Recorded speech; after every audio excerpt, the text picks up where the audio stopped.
Salut à tous, j'espère que vous allez bien. L'Olympique de Marseille reçoit le LOSC dans le cadre de la 16e de finale de Coupe de France. On attend ce match avec impatience pour plusieurs raisons.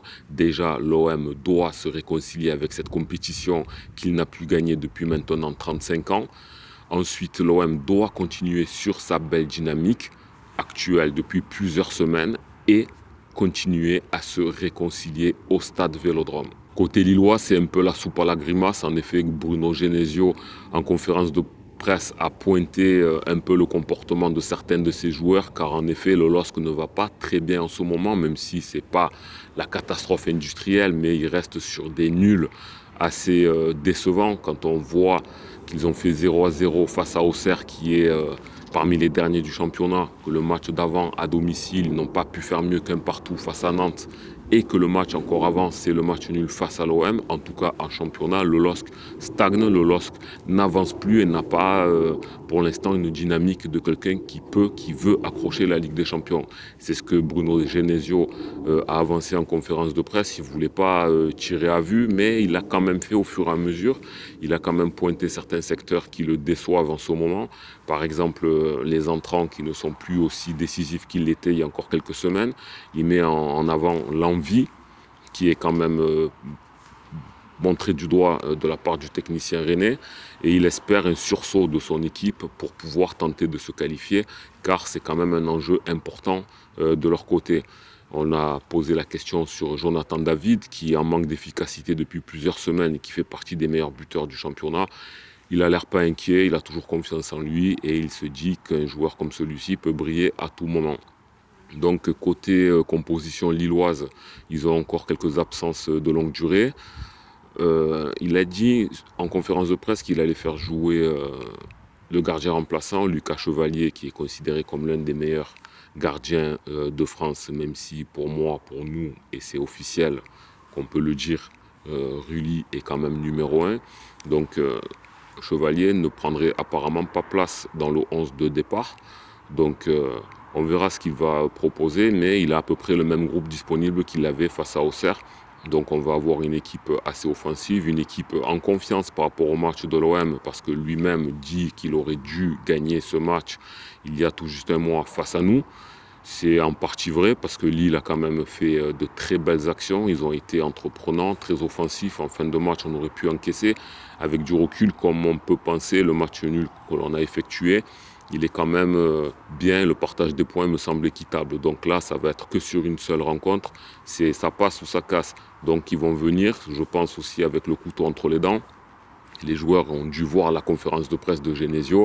Et bon... Il parle aussi du mercato, donc c'est quand même un peu tendu pour certains d'entre eux, même si ce n'est pas la catastrophe, encore une fois. Mais tenter de se qualifier pour le tour suivant en Coupe de France face à l'OM à l'extérieur, ça pourrait être pour eux une bonne chose pour tenter de bien se relancer en championnat. Côté Olympique de Marseille, c'est bien évidemment le contraire. Tout se passe bien, on plane sur l'eau, on enchaîne les victoires, les belles performances, les individualités continuent de progresser. On a un collectif très séduisant, bien qu'on ait encore une marge de progression. L'OM séduit et l'OM est satisfait. D'ailleurs, Roberto De Zerbi, en conférence de presse, a encore une fois appuyé que la Coupe de France était un enjeu majeur. Du coup, Roberto De Zerbi risque pas forcément de beaucoup faire tourner son effectif parce qu'il a bien annoncé depuis plusieurs semaines qu'il mettra toujours en avant la meilleure équipe pour gagner. On ne peut pas lui donner tort, même si on aime voir jouer certains joueurs qui n'ont pas beaucoup de temps de jeu lorsque c'est une autre compétition. Mais quand on regarde, on joue contre Lille. Il ne faut pas se manquer, c'est une grosse équipe, une grosse cylindrée de Ligue 1. Pas le droit à l'erreur. Sur un match, on peut sauter. Et l'objectif de la Coupe de France reste un enjeu majeur de cette saison. Et là, ça aurait été bien évidemment, de faire tourner, de mettre un peu plus de jeunes, de mettre ceux qui ont moins de temps de jeu. Mais là, on vit le côté négatif des mauvais résultats de la saison dernière. Le fait de ne pas pouvoir faire tourner, c'est parce qu'aussi on n'a qu'un seul match par semaine. le fait d'avoir qu'un seul match par semaine, tes titulaires ont largement le temps de récupérer. On a des possibilités moins grandes d'avoir des blessures, donc on a un 11 compétitif toutes les semaines. Donc c'est pour ça que ça peut nous amener à savoir si l'OM serait à cette position, si on jouait tous les 3 jours avec la Coupe d'Europe. Ça, c'est la question qu'on pourra se poser l'an prochain si on se qualifie. Mais à l'heure actuelle, effectivement, qu'il n'y a pas trop de raisons de faire tourner, surtout face à l'adversité contre laquelle on va jouer mardi. Donc il risque très peu d'y avoir de changements. La question a été posée par rapport au gardien parce que face à Saint-Etienne, Rulli était blessé et Delange a pris la succession. Est-ce que ça sera le cas? Cette fois-ci, Roberto De Zerbi a dit qu'il a tranché mais qu'il ne nous donnerait pas la réponse, bien évidemment, on verra. Enlever Rulli, ça serait dommage pour plusieurs points. Le premier, c'est qu'il est en très grande forme, il est de très bonne bourre, donc ça serait bien de pouvoir profiter de ses exploits lors du match. Le second point, c'est qu'on ne sait jamais, on ne le souhaite pas, mais si on est amené à aller jusqu'au tir au but, ben on sait qu'on a le spécialiste européen du moment. Ça, on ne peut pas s'en passer. Mais de l'autre côté, un Delange, avoir du temps de jeu, ça pourrait être une aubaine pour lui de jouer au Stade Vélodrome face à une grosse équipe. Et il a le talent, normalement, pour pouvoir faire du bon boulot. Donc on peut peut-être se poser la question sur ce poste-là, mais je pense que ça sera quand même Rulli qui risque de jouer. Mais bon, pour tout le reste, on sait que Harit est indisponible, bien qu'il ne rentre pas dans le plan de jeu. Kondogbia ne jouera pas non plus. Donc normalement, on devrait retrouver le 11 qu'on a vu lors de la dernière journée de Ligue 1, à savoir Balerdi, Murillo, Cornelius, Rongier, Holzberg, Greenwood, Rabiot, sur les ailes Merlin et Enrique, et en pointe Mopé parce que Eli Wahi est toujours blessé, même s'il a repris la course, il n'est absolument pas prêt pour jouer contre Lille. D'ailleurs, par rapport à la défense, Roberto De Zerbi, on lui a posé la question sur Murillo, il a bien dit que c'était quelqu'un sur lequel il comptait beaucoup, que c'est un joueur qu'il espère voir longtemps à l'Olympique de Marseille, et que bon, c'est un joueur qui était quand même sous-estimé par pas mal de gens, mais pas à ses yeux à lui. Donc on veut bien le croire. Murillo en plus est en train de monter en puissance récemment, surtout dans ses montées offensives. Il est impactant, il est décisif. Sur les 2 derniers matchs, il a donné des ballons qui ont permis aux attaquants de marquer. C'est vrai, c'est une réalité, mais il a quand même certaines carences défensives sur lesquelles il va falloir qu'il progresse. Mais du coup, on peut se poser la question de Luis Felipe, à quel poste il va jouer. Parce que moi, je veux bien croire le coach qu'il compte sur Murillo, mais j'ai hâte de voir, lorsque Felipe sera disponible, ben, justement, la place de qui il va jouer. On peut se poser la question. En ce qui concerne le match de demain, il faudra jouer avec énormément de sérieux. Lille va tenter, je pense, d'attaquer d'entrée directe pour essayer de nous faire mal. Donc justement, le point défensif sera très important à suivre. Il faudra ne pas laisser d'espace. Un Jonathan David qui n'est pas en forme, mais on ne sait jamais, ça peut aller très très vite, un ballon, un but ou quoi que ce soit, donc être très prudent et profiter de nos montées offensives comme on sait le faire, casser les lignes de loin avec de bons ballons de Balerdi, des passes laser de Holzberg, très bonne récupération de Rongier et l'efficacité que peut avoir Greenwood en ce moment, ou même Adrien Rabiot.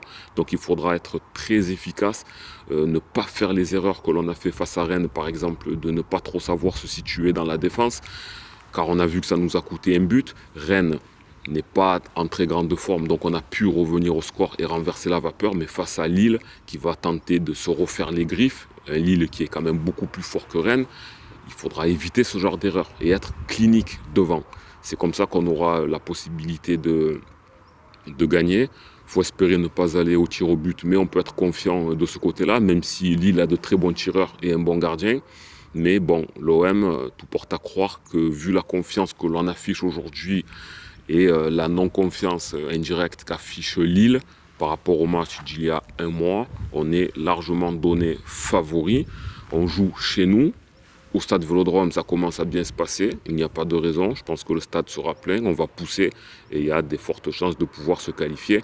Donc ça me fait revenir sur le point dont on a parlé lorsqu'il y a eu le tirage au sort. C'est vrai, moi le premier, j'étais dégoûté de taper une Ligue 1. Mais avec du recul, si on regarde bien, c'est pas un si mauvais tirage que ça. Parce que qu'on les tape maintenant ou en quart ou en demi de finale, à un moment donné, il faudra les taper. Donc si tu veux gagner, il faudra frapper les gros. Ça, c'est le premier point. Et le second point, le fait de les avoir pendant toute la compétition, ça nous permet de rester concentré et focus. Déjà, De Zerbi, il n'hésite pas, il met son équipe type, parce que si on était tombé sur des nationales 2 ou 3, on peut se poser la question de faire tourner, oui ou non. Donc ça met un peu plus de doute. Et on peut être moins concentré et se faire piéger comme ça a été le cas lors des années précédentes face à des équipes qu'on n'attendait pas. Donc on sait que Lille, on va les prendre très au sérieux et c'est ce qu'il faut à l'OM. Alors l'an dernier, c'est vrai qu'on a sauté face à Rennes au tir au but, mais bon, on avait été concentré, on avait joué là-bas, donc c'était pas une honte absolue de perdre face à Rennes là-bas. Mais rester concentré face à une très grosse cylindrée avec du recul, c'est pas plus mal. Et si on n'a que des tableaux difficiles et qu'on gagne la coupe, par exemple, eh ben on pourra se targuer de se dire qu'on a fait un très beau parcours et qu'on a éliminé que des Ligue 1. Donc il faut prendre cette opportunité dans ce sens-là, je pense. Moi, j'espère qu'on va faire la différence pendant le temps de jeu. L'OM a la possibilité de bien s'imposer quand on voit que Lille a des difficultés offensives. En défense, ils ne prennent pas beaucoup de buts, mais comme ils ne marquent pas beaucoup, ben, ça leur fait des contre-performances. Si on est très sérieux, chirurgicaux, comme on l'est actuellement, avec la confiance que nos attaquants ont, on a la possibilité de pouvoir s'imposer. Donc moi, je vois bien un petit 2-0. Si on est concentré, on peut ne pas prendre de but. Mais encore une fois, comme on dit, c'est difficile de penser l'OM ne pas prendre de but avec la défense qui a des doutes. Donc je vais en direct refaire mon pronostic et je pense qu'on va s'imposer 2-1 ou 3-1. Je pense qu'on sera assez offensif. Voilà les gars, n'hésitez pas à me dire ce que vous attendez de la rencontre. Quel 11 va aligner De Zerbi? Est-ce qu'on craint Lille vraiment ou pas? N'hésitez pas à m'écrire tout ça dans les commentaires. Likez la vidéo, partagez-la à vos potes. Abonnez-vous pour ceux qui sont nouveaux. Je vous dis à mercredi matin ou mardi soir pour l'après-match, en espérant la qualification de l'OM. C'était Karim Diouf dehors en train de se geler. Ciao.